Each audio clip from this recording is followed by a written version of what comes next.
Muito bem, amigos e amigas, estamos aqui então para dar a réplica ao vídeo do senhor Marcos Abrão, ao primeiro vídeo. Neste, ele apresenta então um Sidur, um Mahzor, no qual traz a expressão, a frase Yeshua Sar HaPanim, Yeshua Sar HaPanim. E essa expressão ele alega ser uma referência ao seu Mashiach. Bom, qual seria então o primeiro erro nessa assertiva?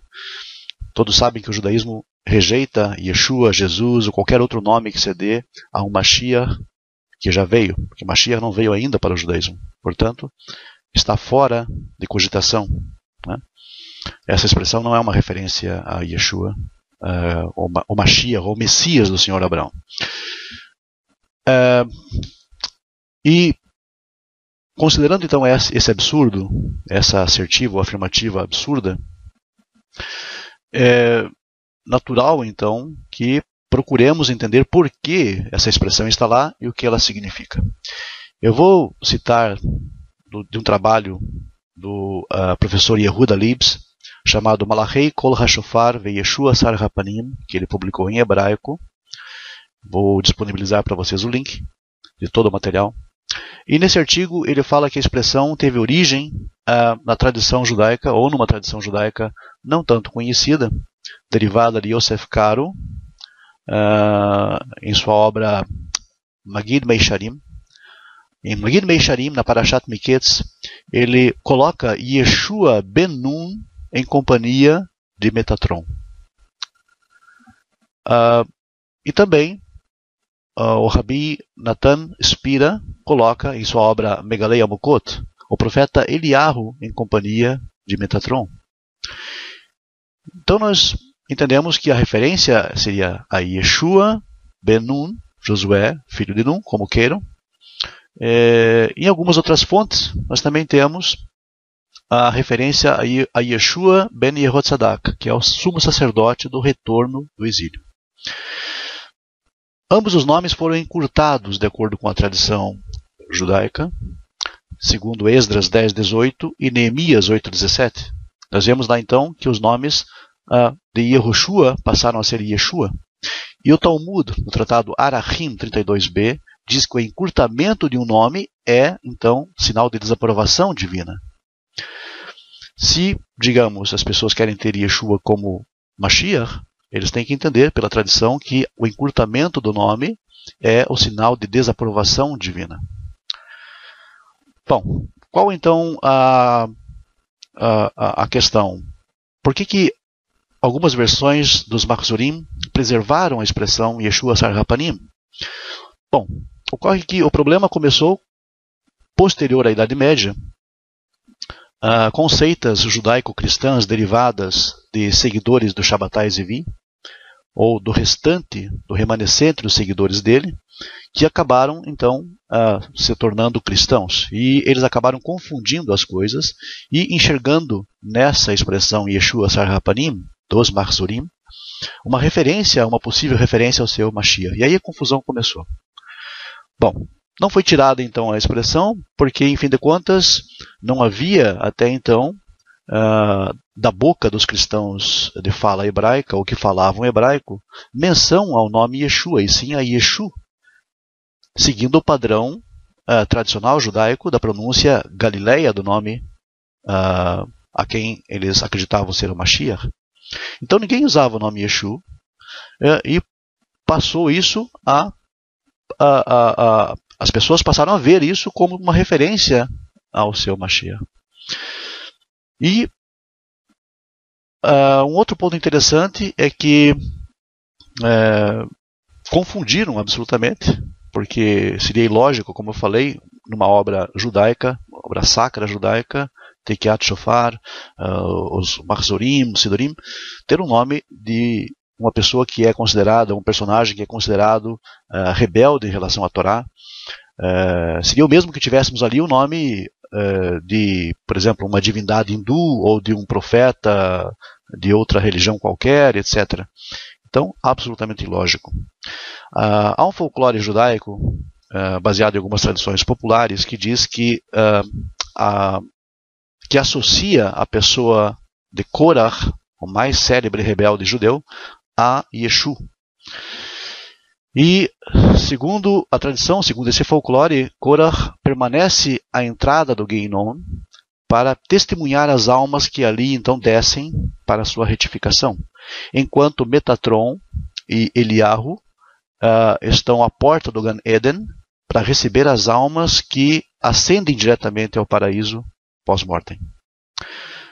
Então, a função de Korah seria exatamente essa, comparado, inclusive, na tradição a Yeshu. E o que nós vemos aqui, então, é um paralelo interessante.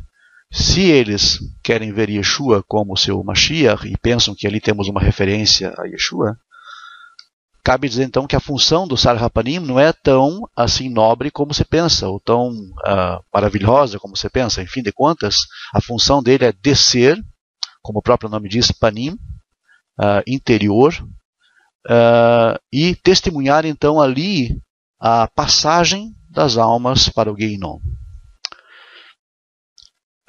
Hoje em dia, as edições do Mahzor, do Sidur, retiram essa expressão na sua maioria, na maioria das edições, devido a confusões, para evitar confusões e aproveitar pessoas que usam essa expressão de forma deturpada, como temos testemunhado. Bom, o senhor Abraão também fala que um judeu continua judeu aceitando Yeshua. Sim, continua. Se aceitar qualquer divindade hindu, qualquer religião, claro, óbvio, continua. Só que é em pecado, senhor Abraão, é em pecado. Primeiro, para que diga-se então que um judeu que aceita o tal Yeshu, ou Yeshua, continua sendo judeu, o mesmo tem que ser judeu primeiramente. E eu, sinceramente, não vejo judaísmo, não vejo judeus no chamado judaísmo da unidade. O que eu vejo são pessoas que se convenceram de que são judeus. A Halakha não permite esse tipo de convicção, né? E etc. Mas esse é um tema para outro debate. O Rambam fala em Hilchot Teshuvah sobre as pessoas que se convertem a outra religião ou que seguem outras, vamos dizer assim, outras interpretações que vão além do que o judaísmo tradicional oferece. Essas pessoas, segundo o Rambam, confiram em Hilchot Teshuvah 3, ele diz que não tem parte no mundo vindouro. O senhor Abraão também fala sobre Isaías 53. Eu quero deixar bem claro que em Isaías 53 não existe nenhuma menção de expiação, senhor Abraão. E eu desafio qualquer um a mostrar isso. Se existe o termo ou a expressão expiação, se temos ali. E é uma representação, sim, dos justos em Israel. Mashiach incluído, mas não apenas ele. O problema é que vocês confundem méritos com, no caso mérito, zehut, com expiação, que é capará, que não tem nada a ver uma coisa com a outra. Méritos garantem a sobrevivência do povo de Israel e a sua permanência entre as nações. Porém, expiação é uma outra história. Tanto é que existem leis bem definidas para isso. E interpretar isso, digamos, de outra forma, seria uma violação direta da lei, tanto da lei escrita como da lei oral. O Rambam coloca isso bem claro, inclusive em Hilchot Teshuvah, na Mishnah 3. Confiram, por favor. Então, se circuncisão, se Brit Milá servisse como expiação, Israel não teria passado por 2 exílios, porque afinal de contas os judeus continuaram se circuncidando. E o que aconteceu? Houve 2 exílios. Nós tivemos todo tipo de desgraças e todo tipo de perseguições, pogroms, autos de fé e tudo mais, inquisições, cruzadas, holocausto.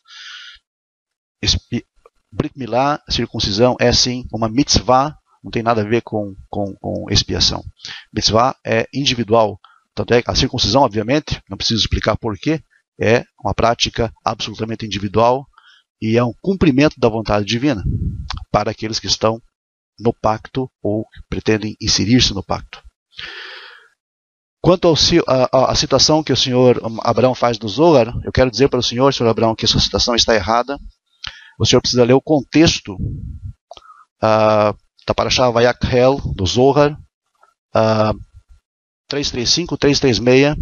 Eu posso passar o link se o senhor quiser estudar. O Zohar diz o seguinte: quando eles contam ao Mashiach sobre o sofrimento de Israel no exílio, e sobre os ímpios entre eles que não se preocupam em conhecer seu mestre, Ele levanta a sua voz chorando pelos ímpios entre eles, como está escrito. Mas ele foi profanado pelas nossas transgressões e quebrantado pelas nossas iniquidades. As almas retornam aos seus lugares. No jardim do Éden há um palácio chamado Palácio dos Filhos dos Enfermos. O Mashiach entra nesse palácio e apela que todas as doenças, dores e agonias de Israel venham sobre ele. E todas elas vêm sobre ele, mas se não fosse por ele, que as alivia de Israel e leva-as sobre si, ninguém teria sido capaz de suportar os sofrimentos de Israel pelas punições da Torá. Este é o significado de ele tomou sobre si as nossas enfermidades. Da mesma forma, fazia o Rabi Elazar na terra. O que nós temos aqui então, nessas duas passagens do Zohar? Eu li duas passagens porque eu li o contexto anterior que o senhor Abraão não leu.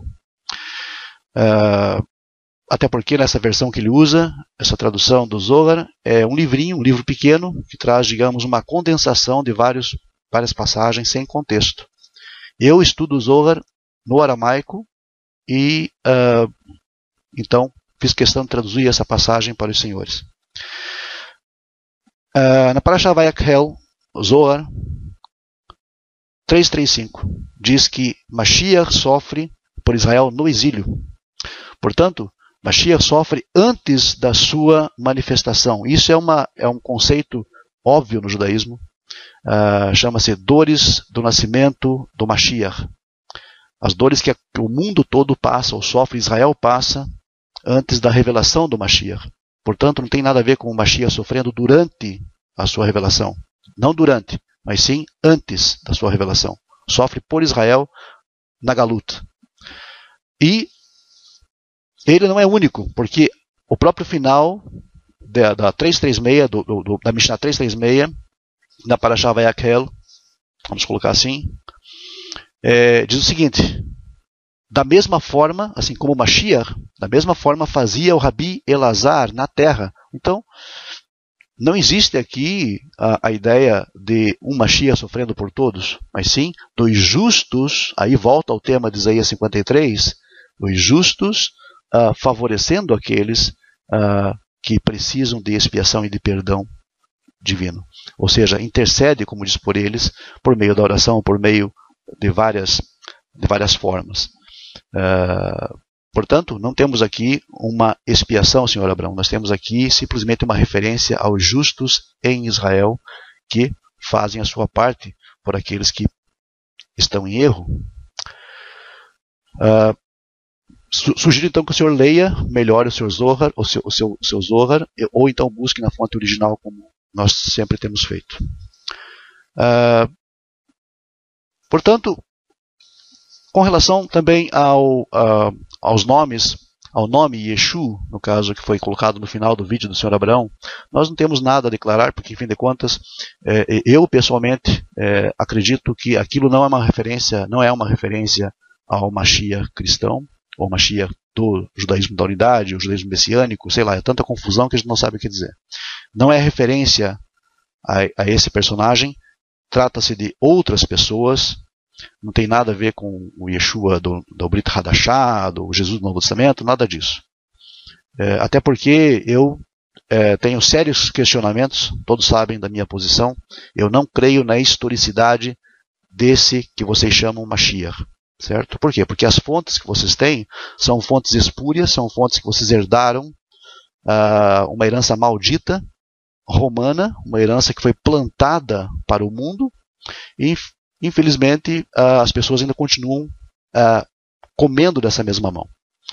Eu espero que todos tenham entendido bem, agradeço a todos por terem assistido, e então vamos aguardar agora o que o senhor Abraão tem a dizer a respeito de tudo isso. Muito obrigado a todos e até a próxima.